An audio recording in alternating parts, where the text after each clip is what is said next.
Ya, keseruannya itu punya tantangan tersendiri buat jadi kreator.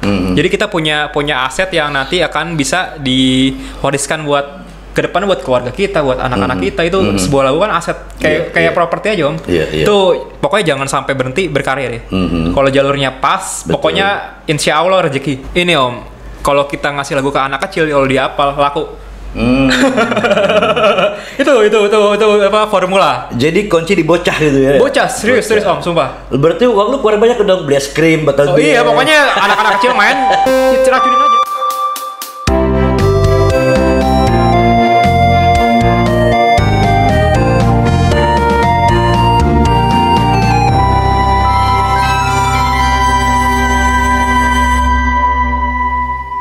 Assalamualaikum warahmatullahi wabarakatuh. Hai, halo Brighters, jumpa kembali di podcast Bright Indonesia dan Radio Bright Indonesia. Tentunya sebagai awal jumpa saya ingin menyampaikan salam sehat dan salam semangat. Wow, asik. Nah, kebenaran sekali tamu istimewa kita pada hari ini adalah salah seorang musisi yang cukup ternama di tahunnya, maksud gue. Tahunnya Om. Di tahunnya ya. Kalau 90-an belum lahir kayaknya. Oke. Brothers, sebelum ada perbincangan saya dengan tamu istimewa kita hari ini, yang tentunya saya akan menyampaikan juga salam semangat untuk teman-teman yang ada di konten jual beli lagu ya. Iya. Gue mengenal dia, tahu Andika di sini. Ini dari jual beli lagu. Waduh, bukan jual yang lain kan Om? Tapi itu adalah salah satu konten yang sangat kreatif sekali, memiliki nilai jual yang tinggi juga. Ya kan, gue lihat di Facebook ya kan, wih ini ada penyanyi nih, nama Andika nih, gue dengar lagunya, wih keren juga, gue bilang, dia. Jadi sekarang kita ketemu nih. Alhamdulillah Om. Tolong diperkenalkan dong, nama aslinya siapa? Nama panggungnya Andika Singgih, tapi apa nama asli? Nama asli dia? Ya kenapa pakai itu karena pemberian kakek. Jadi pengen hokinya aja. Jadi Andika Singgih. Andika Singgih, wow. Nah ini Brighters, ini adalah perkenalan pertama saya dengan Andika di sini. Yang tentunya banyak sekali hal-hal yang menarik yang akan kita angkat di podcast Bright Indonesia dan Radio Bright Indonesia. Nah, lu sedikit sekarang ini kalau kita lihat dari kesibukan lu sendiri, bagaimana dengan kreativitas lu sampai sekarang ini? Tetap nulis lagu sih, banyak stok lagu. Tanggal 21 besok juga masuk studio rekaman lagi karena nabung lagu nih. Itu tadi buat dijual beli lagu. Intinya jangan berhenti kreatif, karena kalau nggak kreatif juga bingung ngapain dong. Nggak bisa kalau nggak kreatif. Jadi tantangan sekarang kita sebagai usia muda adalah bagaimana meningkatkan daya kreatif kita, kreativitas ya. Apalagi punya talenta di musik. Nah iya. Dan suara lu bagus juga ya, gue dengar tadi ya. Kalau buat kayak makan tahu goreng. Iya tadi di depan. Kalau buat nembak cewek sih bisa. Tujuannya ini kan main musik. Nah tadi sedikit gue ngulas deh tentang jual beli lagu. Sebenarnya untuk lu sendiri, ya kan, dengan kapasitas grup seperti itu, ya katakanlah ini kan salah satu bentuk dari ekspresi teman-teman. Dia punya karya cipta, kemudian ditawarkan lewat media itu sendiri. Itu gimana menurut lu? Bagus sih, dia berarti kan ada pekerjaan yang baru yang lumayan buat teman-teman bisa ngerjain di rumah kan. Jadi kita kan semakin 2020 berasa banget kita corona tuh kan, yang mau nggak mau kan kita harus online. Ya udahlah, dari situ kan kita mulai bermain kan. Punya karya ya bisa dijual daripada kita yang lain kriminal kan, ngeri juga kan. Wah itu bahaya. Janganlah. Iya, itu kan termasuk yang harus diperhatikan sama pemerintah Betul. Kalau bisa lebih ada wadahnya yang proper, kenapa enggak kan? Dan kalau aku perhatikan rata-rata adalah mereka ini anak-anak pemula kebanyakan dari usia muda, ada juga yang tua juga ada. Cuman gue lihat itu kebanyakan kapasitas itu memang variatif, ada dangdut, ada pop. Cuman kalau gue amati emang lebih banyak pop di situ. Anak-anak yang kategori adalah dia mempertaruhkan sebuah karya dijual beli lagu itu sendiri, ya kan. Nah untuk Dika sendiri dalam hal penciptaan, dalam hal perjalanan karir dari situlah. Sekarang lu kan lagi merintis nih, ya kan, biar bisa terkenal kan gitu. Ya kayak gue juga maksudnya. Gue terkenal pada masanya. Oh gitu. Waduh. Tahun 85 dulu. Waduh. Itu di bawah laut. Belum ada Gojek tuh. Nah, sekarang ini yang tentunya kan dari Dika sendiri untuk merintis perjalanan itu gimana? Kalau ada cerita yang menarik kali? Cerita sih banyak sih. Awalnya sih bikin lagu kan dari patah hati tuh. Wah, dari patah hati tuh. Pokoknya kalau bikin lagu tuh gue harus di dalam kamar gue sendiri om, nggak bisa kemana-mana. Tapi pas COVID ini gue bikin lagu naik sepeda om. Selama 3 bulan tuh gue sebelum mulai solo ini gue kemana-mana naik sepeda. Lu suka gue seperti ya? Gue lari. Dulu kan gue terlalu fat banget tuh. Sekarang udah lumayan ya, udah bisa dijual. Ya keseruannya itu om, punya tantangan tersendiri buat jadi kreator. Jadi kita punya aset yang nanti akan bisa diwariskan buat ke depan buat keluarga kita, buat anak-anak kita. Itu sebuah lagu kan aset kayak properti aja om. Itu pokoknya jangan sampai berhenti berkarya deh. Kalau jalurnya pas, pokoknya insya Allah rezeki.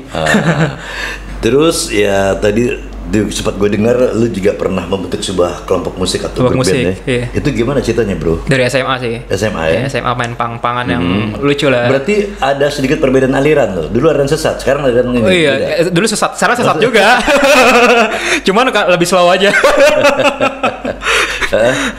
Dulu kalau ngeband kan masih, cuman mungkin lagi ada kesibukan yang lain sih teman-teman karena kerjaan. Kalau kita kan ya bertaruh di musik mau gimana? Jadi terpecahnya di situ karena dari personilnya masing-masing memiliki ya sibukan lah, nggak bisa maksain juga saya om. Dan berarti masih bertahan lu dong sekarang ini ya? Bertahan harus bertahan sih. Harus bertahan. Berarti sekarang lu solois lah katakan demikian. Solois. Oke. Dalam hal lu merasakan ketika lu bertemu dengan teman-teman membentuk sebuah kelompok musik dan lu sendiri, apa perbedaan yang lu dapetin? Kalau sendiri lebih total all out. Jadi kemana-mana tuh nggak ada beban buat diskusi. Pokoknya lebih total berkarya.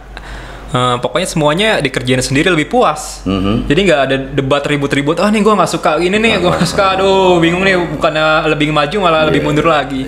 Perdebatan itu sih yang gue hindarin. Capek berdebat sama bertahun-tahun. Itu dikarenakan adu argumentasi. Adu argumentasi. Karena kan masing-masing individu kan memiliki kesukaan yang berbeda, toh. Iya, benar-benar. Dari lu sendiri jenis musik apa yang lu paling waktu di grup band itu yang paling pop rock popang lah ya. Kalau Indonesia Superman is Dead. Endang Sukamti itu dulu emang referensinya itu dari komunitas itu.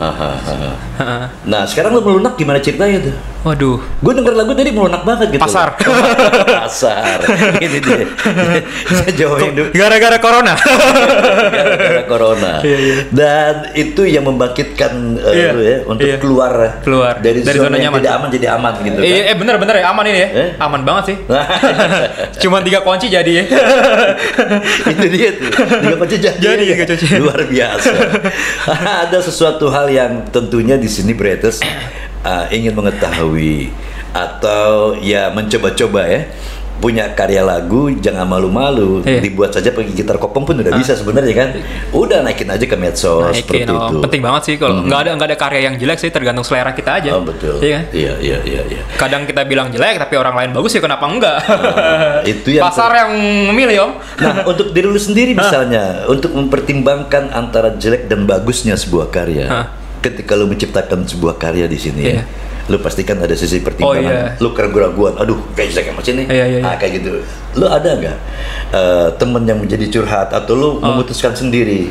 Ini om, kalau kita ngasih lagu ke anak kecil, kalau dia hafal laku. itu apa formula. Jadi kunci di bocah gitu ya. Bocah serius om, sumpah. Berarti uang lu keluar banyak dong, beli es krim bakal iya, pokoknya anak-anak kecil main diracunin aja, kalau dia bisa nyanyi itu laku. Laku om, insya Allah. Gitu ya? Iya. Karena dia kan kosong banget kan om. Kosong banget karena kan gue guru juga om waktu itu. 5 tahun gue ngajar. Pokoknya itu aja treatmentnya. Murid-murid gue. Jadi sempet ngajar? Ngajar gue. Keren. SD SMP. SD SMP 5 tahun gue lulusan keguruan SPD. SPD. Sarjana pendidikan jadinya nih. Cakep banget. Nanti kita lanjut lagi kita ngobrol tentang apa yang ada di diri lu nih. Cuma Bretes biar tidak penasaran bagaimanakah kehebatan. Kehebatan udah hebat deh sekarang. Amin. Artinya di sini sebuah karya cipta dari Andika. Ya, kalau Bretes penasaran, yuk kita coba dengerin persembahan lagu dari Andika Singgi.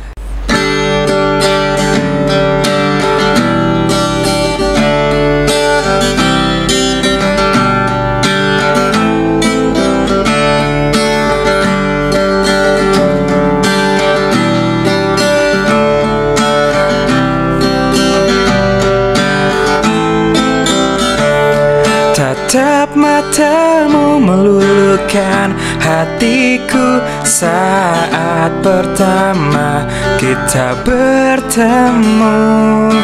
Tak kusangka, aku tak percaya kau datang dan menghampiriku.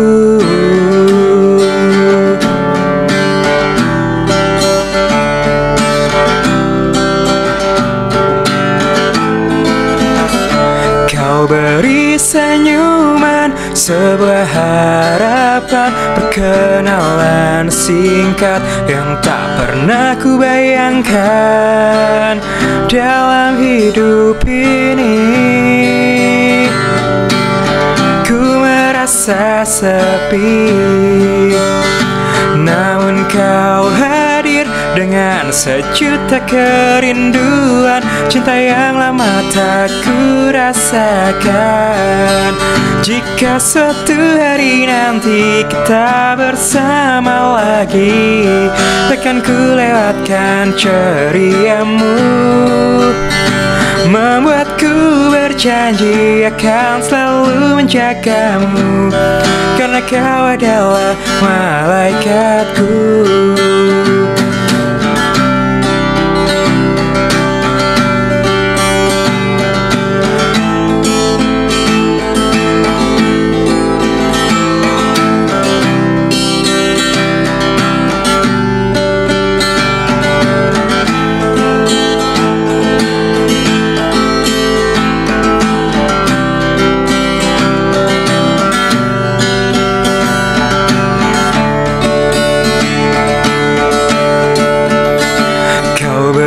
Senyuman, sebuah harapan, perkenalan singkat yang tak pernah kubayangkan dalam hidup ini.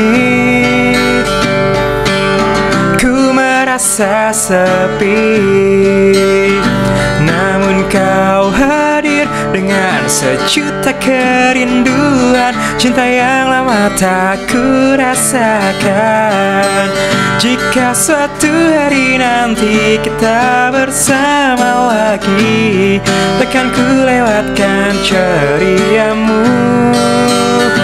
Membuatku berjanji akan selalu menjagamu, karena kau adalah malaikatku. Jika suatu hari nanti kita bersama lagi, takkan ku lewatkan ceriamu. Membuatku berjanji akan selalu menjagamu, karena kau adalah malaikatku. Karena kau adalah malaikatku. Karena kau adalah malaikatku.